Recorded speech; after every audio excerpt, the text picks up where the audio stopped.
if I told you that Pokemon cards have outperformed standard investments by over 4 times in the past decade? And I'm not kidding if I tell you this, because if you would have invested $1,000 10 years ago in the S&P 500, that would have been worth around $3,000 today. But if you invested that same $1,000 into Pokemon cards, on average you would have $12,000. Now in this video I'm going to break down why Pokemon cards are actually beating standard investments and why this is a great time for you to start investing. I'll also cover some pro tips that you can use that can actually make your investments more profitable. So let's get right into it. First up, Pokemon cards has really proven itself over the past couple of years. For example, 10 years ago we were in the X and Y era and Pokemon was definitely not as popular as it is today. Now there have been a lot of sets that have been released in the X and Y era that's very popular and expensive today. But the worst set from the X and Y era is probably gonna be Steam Siege. People just didn't like the set, and because of that booster boxes went for around $100 to $120. But if you're gonna take a look at the value of this box today from the worst set from the X and Y era, this box is still worth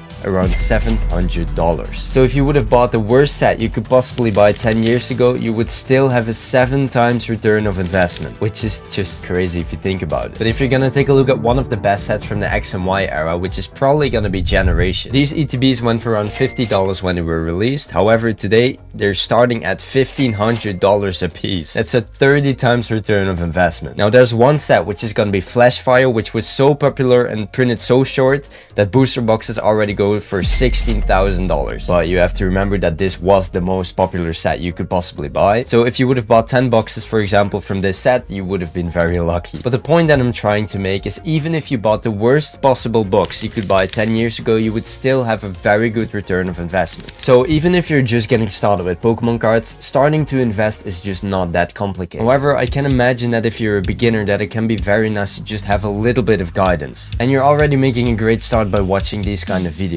But I also wrote a free ebook you can download in the description completely for free, which teaches you the basics of Pokemon card investing. And even if you know quite a lot about Pokemon cards already, it's still awesome to read. So make sure to download it for free in the description. Next up, Pokemon cards, and actually every single TCG has one opportunity which you don't really have with, for example, crypto or stocks, which is gonna be grading. And if you're not familiar with grading, it's basically sending one of your Pokemon cards to a company like PSA, CGC or Beckett, and they determine whether your card is in a great condition or not. And if your card is in a great condition, you can get a gem in 10, which is the best grade you can get. And then the card can be worth way more money. For example, let's say that this card is worth around $10. And in a PSA 10, this card goes for around $50, and in a PSA 9, it goes for, let's say, around $20. And actually, wait, let me check if that's the actual price. And honestly, I just made those numbers up, but if you're gonna take a look at the value of this card, it's worth around $6.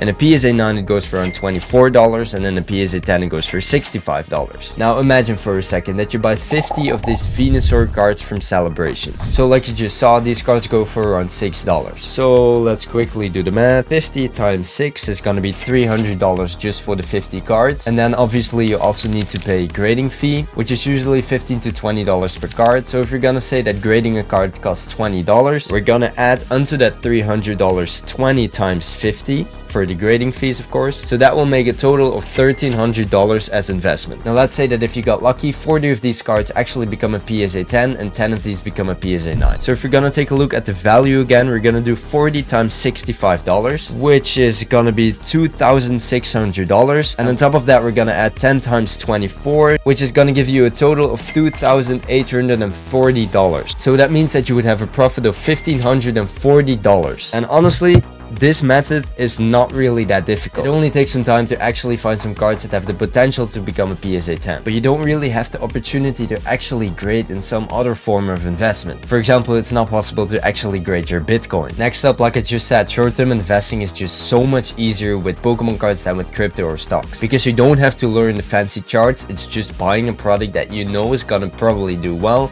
and then sell it again. And it may sound easier said than done, but it's actually not that difficult. And in my opinion, it's honestly way easier to find a great Pokemon card than it is to find a great altcoin that's gonna become valuable, for example. A really easy example what you can do for short-term investing is buying collection at 80% of the market value and reselling it at 100%, or let's say 95% of the value. And honestly, that is not really that difficult. If you're just gonna go onto eBay or Facebook Marketplace, there's just plenty of people probably in your area that want to get rid of their collection collection. And most of these people just want to have quick money, and because of that they sell that 80% of the market value. So you can really get a great deal, and at the difference of that 15 or 20%, you can make a huge profit. For example, if you buy a collection for $800, you can probably sell a collection within a couple of days for $1,000, which means a $200 profit. And it could just be me, but in my opinion, that's way easier than reading charts. Next up, something that makes Pokemon cards just really special is the fact that you can physically hold them. Because whether it's with dropshipping, some form of e-commerce, or something else,